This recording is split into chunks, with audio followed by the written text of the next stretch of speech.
हमारे ऋषि मुनियों का कहना है कि आप चाहें तो हवा में तैर सकते हैं, पानी पर चल सकते हैं, पूरी दुनिया जीत सकते हैं, लेकिन अपने मन की चाल समझना इन सब कामों से कठिन काम होता है। आपने कभी ख्याल किया होगा कि आप जो काम करना चाहते हैं आपका मन उससे उल्टा काम करता है। उदाहरण के लिए, अगर आप सिगरेट पीना छोड़ना चाहते हैं, आप खुद से दृढ़ निश्चय भी लेते हैं, लेकिन कुछ ही समय बाद आपका मन आपको खींचकर वापस उसी सिगरेट के पास लाकर खड़ा कर देता है। और ये बात सिर्फ सिगरेट पर लागू नहीं होती। हमारे जीवन में, हम सब के जीवन में बहुत सारे ऐसे काम होते हैं, ऐसी आदतें होती हैं जिन्हें हम छोड़ना चाहते हैं, लेकिन हम चाहकर भी उन आदतों को छोड़ नहीं पाते हैं। लेकिन अगर हम प्रयास करके अपने मन के दृष्टा बन जाते हैं, उसके साक्षी बन जाते हैं, तो हम अपने मन की चाल को पकड़ सकते हैं।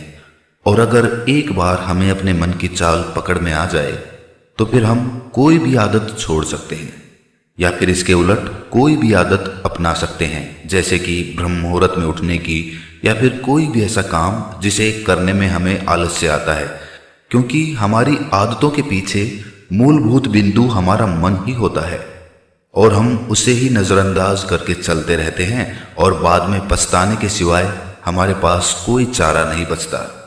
आज की जो बोध कहानी मैं आपको सुनाने जा रहा हूँ, उसमें आपको कुछ ऐसे तरीके पता चलेंगे जिससे कि आप अपने मन की चाल को भली भांति पकड़ सकते हैं, उसको जान सकते हैं, उसका निरीक्षण कर सकते हैं और उसके बाद अपनी आदतों में बदलाव कर सकते हैं।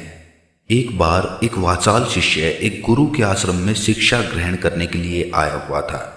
वो शिष्य अपने गुरु की बात कम सुनता था, लेकिन अपनी बात बताने में वो बहुत उत्सुक रहता था। एक दिन गुरु ध्यान पर चर्चा कर रहे थे।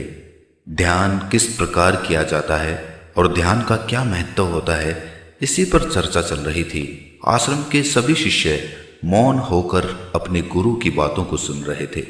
गुरु उनको समझा रहे थे कि आप किसी भी प्रकार का ध्यान करते हो, लेकिन ध्यान की गहराइयों में जाने के लिए आपको अपने मन के अंदर प्रेम जागृत करना होगा। ध्यान करते समय आपको निरंतर अपने मन का निरीक्षण करना होगा कि आपके मन के अंदर किस प्रकार के विचार आते हैं। गुरु अपनी बात पूरी कर पाते इससे पहले ही वो वाचाल शिष्य बीच में ही बोल पड़ा। उसने कहा, गुरुजी, मैं बहुत दिनों से अपने मन का निरीक्षण कर रहा हूँ। मैं हर आने जाने वाले विचार को बड़ी गहराई से देखता हूँ, समझता हूँ, लेकिन उसके बावजूद मेरे मन की आदतों में कुछ बदलाव नहीं आ रहा है। मैं अक्सर सुबह देरी से उठता हूँ और रोज रात को मैं यही सोचकर सोता हूँ कि मैं सुबह जल्दी उठूंगा, जल्दी उठकर ध्यान करूंगा, अपने मन का निरीक्षण करूंगा, लेकिन मैं ये कर नहीं पाता हूँ। मैंने अपने साथी शिष्यों से भी इस बारे में चर्चा की, लेकिन उनके पास भी इसका कोई जवाब नहीं है। इस आश्रम में कोई एक दूसरे से बात ही नहीं करना चाहता।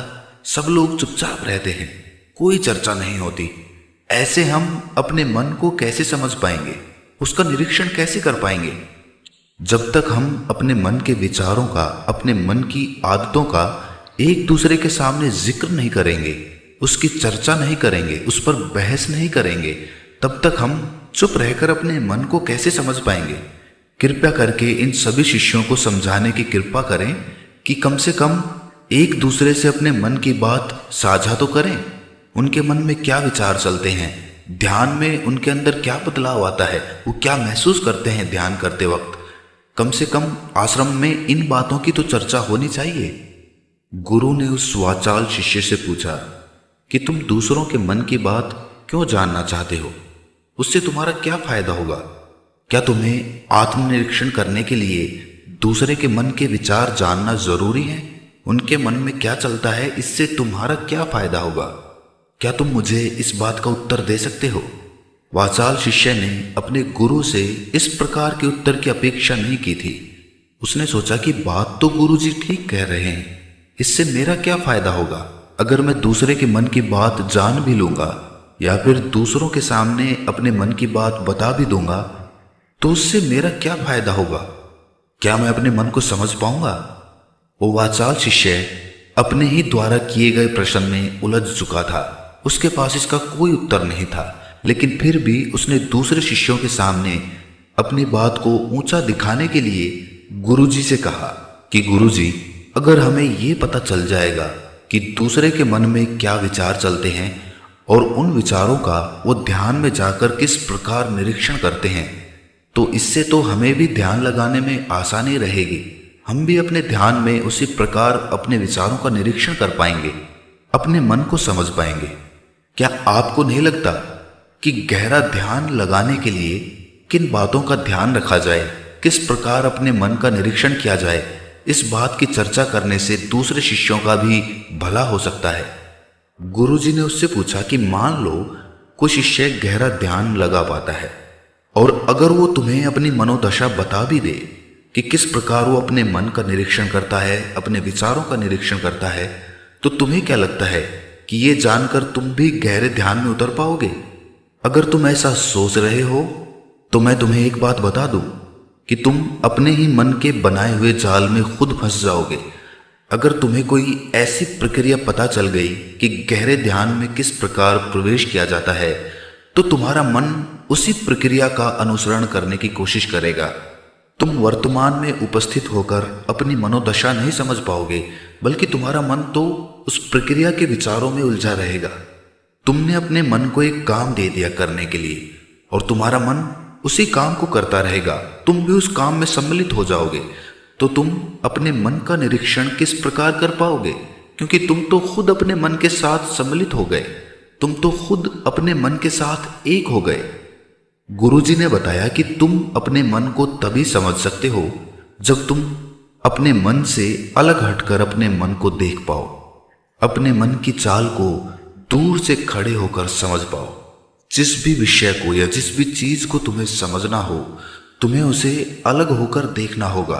अगर तुम उसके साथ एक हो गए तो तुम उसको कभी नहीं समझ पाओगे, तुम उसके साथ सम्मिलित हो जाओगे। जिस प्रकार तुम अपने विचारों को समझने की कोशिश करते हो, लेकिन विचारों को समझते समझते तुम अपने ही विचारों में खो जाते हो, कभी अनुभव किया है तुमने? शिष्य ने हाँ में सर हिलाते हुए कहा कि गुरुजी, जब भी मैं अपने विचारों का निरीक्षण करने लगता हूँ तो ऐसा ही होता है, मैं अपने ही विचारों में खो जाता हूँ।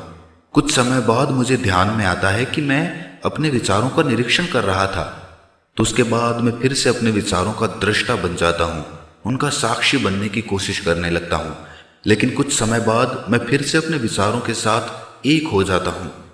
गुरुजी ने सभी शिष्यों को समझाते हुए कहा कि जिस प्रकार एक गुस्से से भरा हुआ आदमी कभी भी अपने गुस्से का निरीक्षण नहीं कर पाता, क्योंकि वो खुद अपने गुस्से के साथ एक हो जाता है, वो अपने गुस्से को ही अपना अस्तित्व मान लेता है और इसीलिए वो ये कभी नहीं देख पाता कि ये गुस्सा उसके मन को किस प्रकार प्रभावित कर रहा है, किस प्रकार ये गुस्सा उसके मन को दुखी कर जाएगा। वो कभी नहीं देख पाएगा, क्योंकि उसके पास वो कला नहीं है कि वो अपने गुस्से को अपने से अलग करके देख पाए। इसी चीज के लिए सारे अभ्यास बने हुए हैं, ताकि तुम सिर्फ एक दृष्टा, एक साक्षी बनकर सभी चीजों को उसके परिपूर्ण, उसके असली स्वरूप में देख पाओ। और जब तुम सभी चीजों का, सभी विचारों का असली स्वरूप देख लेते हो, तब तुम्हें उसकी अनित्यता पता चलती है। तब तुम्हें पता चलता है कि ये सब आने जाने वाली चीजें हैं, लेकिन चेतना, कॉन्शियसनेस, वो हमेशा इंसान के साथ रहती है। वो दृष्टा, वो साक्षी जो उसको देख रहा है, वो हमेशा जीवित रहता है, वो कभी नहीं मरता, वो नित्य है। और वही चेतना होती है। चेतना किसी भी चीज से कभी भी बंधी हुई नहीं होती। चेतना तुम्हारा होश है। दूसरी चीजों को उनके स्वरूप में देख पाने की कला तुम्हें तुम्हारी चेतना से ही मिलती है। जितनी प्रगाढ़ तुम्हारी चेतना होगी, उतने ही अच्छे तरीके से तुम चीजों से अलग हटकर उनको देख पाने में सक्षम हो पाओगे। इसलिए अपनी चेतना को ऊपर उठाने का काम करो, ताकि तुम अपनी